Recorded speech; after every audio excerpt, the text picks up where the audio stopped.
Welcome back to my channel. My name is Luna, and today we are going to talk about self-advocacy, and I'm going to share a little story as an example, and we're going to cover some direct steps on how you can get better at advocating for yourself.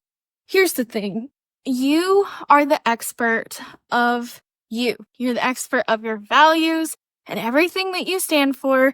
And so it is so helpful for you to be able to get your needs met whenever you're able to stand up for yourself and communicate your needs clearly in a way that people can help you. You can do this at work. You can do it with your friends, your family, the doctor's office. Today, I'm going to share my personal experience. It is medical related, but the number one thing that I want you to take from this video is that you are so worthy. And I do not want anybody to be able to tell you otherwise, because all of the things that you're experiencing are real. Even if it feels like things are all in your head, something's going on.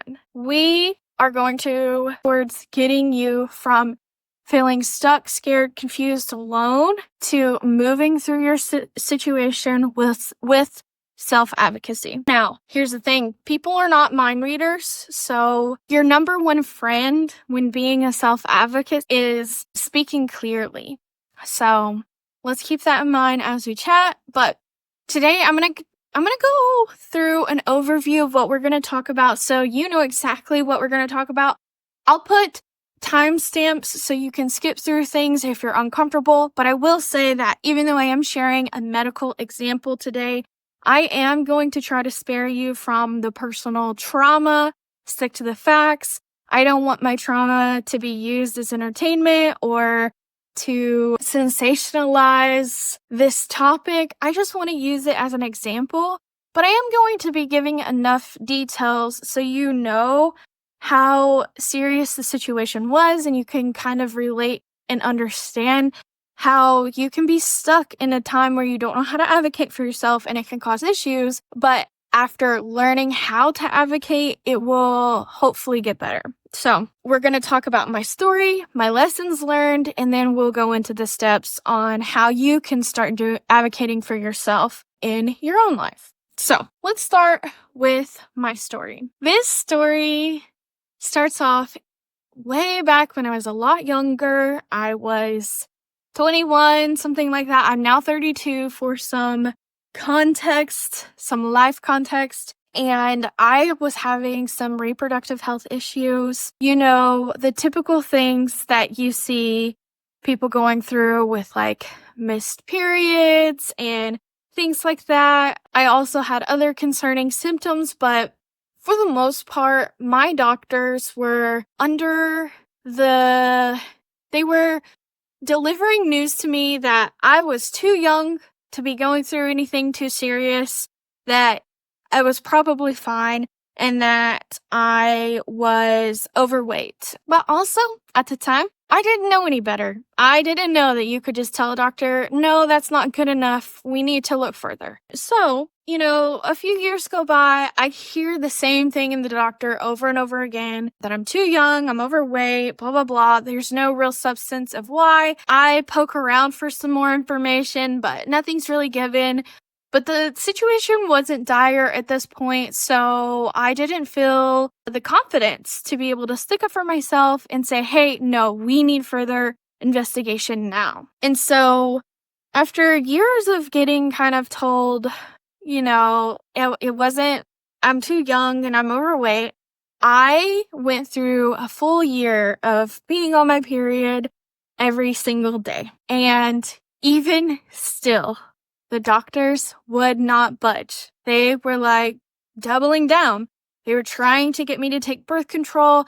I had bad experiences with birth control before, so I did not want to further dive into the birth control rabbit hole. And I also didn't want a band-aid to the symptoms. I wanted to take care of the problem.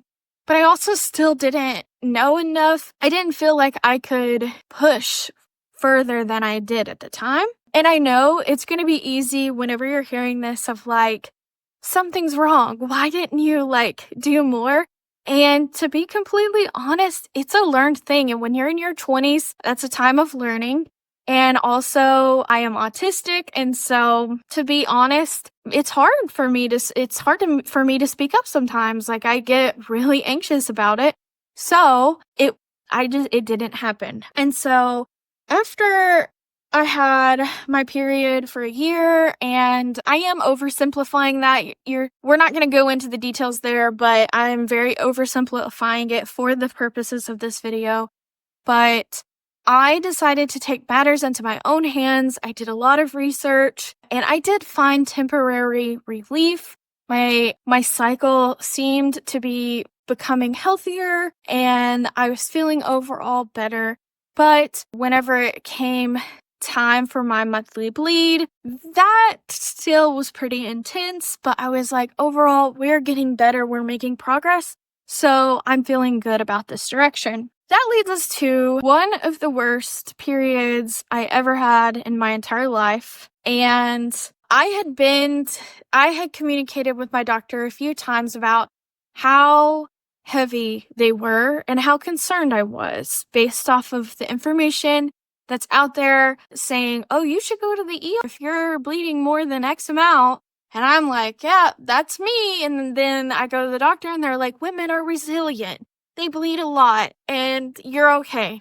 And so I was like, okay, I'm fine. Like, I didn't really agree with that, but I also did not want to pay an emergency bill to get told that again. So the worst period of my life happens, and I ended up losing so much that my uterus was like trying to delete me from existence. We're not going to go into the details there, but it was a really scary time for me, and it was scary for my doctors, for the emergency staff, for everybody involved. Scary enough for them to actually take matters into their own hands and support me with they provided me with quite a few different options. There were different birth control options. There were experimental studies that could be detrimental to other organs and things like that. And then there was sterilization, so that removing basically a hysterectomy. And I did opt to go for a hysterectomy, even though at the time I was 28 years old, and my doctor did not recommend that I start with a hysterectomy. She really wanted me to go for one of the other options, but I told her I've been dealing with this for a really long time. I understand the seriousness of my situation, and to me, a hysterectomy sounds like the most effective option, because all of the options that they were giving me were not promises that it would fix anything. They were all potentially just masking the issue, or it could be that they just wouldn't work, and those treatment options would only last for a year or two anyways. So then I would have to deal with it later. And so, against my doctor's better judgment, she luckily, oh my gosh, I'm in Arkansas, so you can only imagine during this climate we're in how hard it would be for a doctor to give a hysterectomy to at the time, 28-year-old who did not have kids. I did not want kids, but anyways, she went forward. We scheduled the hysterectomy on my birthday, my 29th birthday. And after they did it, they found that I had precancerous cells in my cervix, which were not coming up on the tests that they were doing. So, like, I was getting normal tests in my pap smears, but they were not coming up. In those, they found that I had endomyosis. I always pronounce this wrong. I'll put the spelling on the screen, which is currently not detectable. Well, I've seen potential studies that maybe some people have found it, but it's not detectable without surgery. At least that's what my doctor told me. And at the end of the day, my amazing doctor told me, I am so glad that we did a hysterectomy for you, because that was your only option. If we would have went with one of the other options, I'm actually scared of what your future would have held. And I just need to know, I need you to know how validating it is for me to be like, I hear you, you're the professional, you're the expert in the medical field and in this situation, but I'm the expert on my body and this is what I think I need because of XYZ. If she would have presented other options that I felt were better, I would have definitely taken those, but this was a surefire way to get it out of my body and make sure that I was safe. And so I was very happy. So from that, I learned like a lot more about self-advocacy. I have been going to therapy to work on it. It's not something that I have learned on my own. I've learned it through example, through practice, and through therapy and talking with friends and things like that. But I did also want to share that like a year later, I started having extreme pain in my lower abdomen. And it turns out in the hysterectomy, we left my ovaries, everything else was removed. And they documented that I did not have endometriosis in that hysterectomy. And I was telling my PCP and the rest of my doctor's team, and like everybody but my PCP were like, you have IBS, like it's like typical IBS symptoms. But my PCP was like, you could have that, but based off of your history, like I really think you could potentially have endometriosis. And I know they documented it, but I have suspicions. I can't tell you that's what you have because I'm just your PCP. This isn't my area of expertise. I kid you not. I ended up having to get another surgery to remove one of my ovaries, and I did have endometriosis, and it was so what was happening is it was on my intestines, my bladder, my ovaries, who knows where else it is right now because it spreads, but I did develop it after getting the hysterectomy.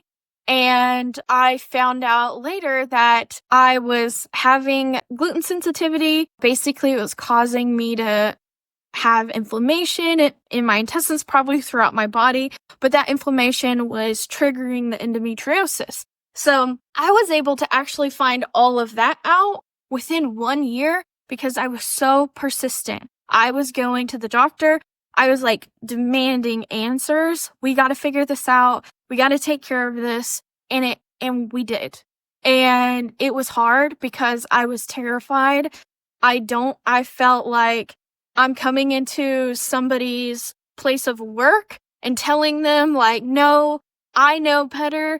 But the thing is you're the expert and I knew it was a serious problem. So with all of that being said, that is my very simplified journey. If you want to know more details, because maybe you're experiencing something like that, I potentially would be open to sharing more, but I don't know how or in what way that I'm open to that. So if you're interested, let me know and I'll think about it. But let's get into talking about why advocacy, like self-advocacy, can be so hard. The thing is it's less hard when you're advocating for somebody you love because you care about them so much and it shows up in a different way. But whenever it's yourself, you're programmed that you shouldn't put yourself first, that you should put the people you love first.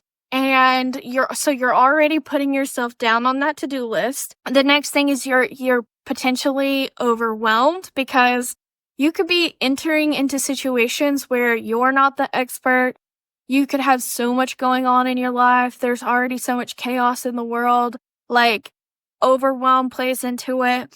There's fear of conflict or rejection. So, like, potentially you're going to get pushback. You're going to hear no. It could escalate past that. Like, there's so many consequences to standing up for yourself that it can be scary. Also, like, you feel like a burden. Like, you potentially feel like a burden. I know that I have sometimes, especially when I'm advocating for myself at work or in my family. I have felt like, my needs are less than the collective. And so I shouldn't speak up about them because I'm putting a strain on other people. But the thing is you are just as important to the collective as everybody else is. And I know not everybody believes that, but it's true. And it is so important for you to have your needs met to be able to live a happy, healthy life. So let's talk about how to advocate for yourself more effectively. And this isn't theory. In practice, it's going to be a learning experience. It's not going to go perfect. All these steps aren't going to be checked every single time. But we're going to talk about how you can get started, what you need to be thinking about, and how you can get support. So you got to believe in yourself. You got to believe that your needs are not being met, and you have to believe that you deserve for them to be met. And that is harder said or easier said than done, but we're going to get there. Next, we need to define what the problem or situation is and what needs of yours need to be met in order to resolve or move on to the next step. And so kind of look at your situation and figure out what makes sense for you and write it down. Let's start just by writing down all of our notes. It's also helpful if you can kind of point out where your knowledge gaps are, because either you can ask for help or do some research, so you at least are able to kind of point someone in the right direction. But just know you don't have to know everything to be able to move to the next step. The key is clear communication more than anything. And so it's just seriously advocating that you need support and this is what's going on. So having all of the communication very clear and concise. So kind of where you're starting, it's really helpful to find helpers. So whether that is somebody that you trust that will also believe that you are worthy, even if they don't have the answers, they are there for you. Or it could be a therapist or a medical professional that you trust, because even though I know it isn't always easy, there are people out there that have your best interests in mind over profits and things. So finding your helpers, community is key. Then finish gathering up your documentation and creating a plan. Now, this part is so much easier if you have a helper, because when you're overwhelmed, it's sometimes hard to create a plan, but you can do it. Once you kind of have all of these pieces together, it's time to communicate to the person that you're needing help from or needing the changes to be made with. I'm speaking kind of vaguely because this could be at your doctor's office, but it could be at your work or with your friends and family. So I'm kind of being a little vague because I want you to know that it's all areas of your life. These steps still are relevant to you. So whenever it's time to communicate, it's important to focus on clear, concise communication in a way that's based on things you know and less on emotion. We don't want to distract from the problem at hand with our emotions. Now, I will say sometimes, especially at the doctor, at least for me, I get a little teary-eyed. I am an emotional person sometimes. So if it happens, it happens. Please don't let that hold you back, though. And then preparing yourself ahead of time for that pushback, so you're not caught off guard if whoever you're bringing things up with is pushing back or saying no or kind of dismissing. You're prepared and able to handle next steps from there. But also keep in mind that your goal is to collaborate for meeting your needs and completing your goals. And so if there is pushback, unless somebody's being hostile, you can go into that with some curiosity and try to share that you're willing and open to finding a solution that best fits, everybody's needs if possible. Sometimes it's not possible to compromise on things depending on the situation, because we are being so broad in this explanation, but collaboration is key. If the other person is open, then kind of really lean into that with curiosity and an open mind as well. But this is just how to get started. There are so many resources out there, but I am very passionate about like speaking up for yourself and setting like healthy boundaries and things like that. So I will continue to share more about this topic in the future. If you have any questions you would like me to do future videos about or anything like that, please let me know, because I am down to support any way that I can. These are just my experiences, and I hope that you have a great day. I'm sending so much love from my heart to yours. If you like this content, please don't forget to like and hit the subscribe button if you want to hear more. I also am coming out with some new things coming soon, so keep your eyes out in the description if you're watching this video at a later date, because I will have some new ways to get these supportive, encouraging messages coming soon. So I'll talk to you later. Bye.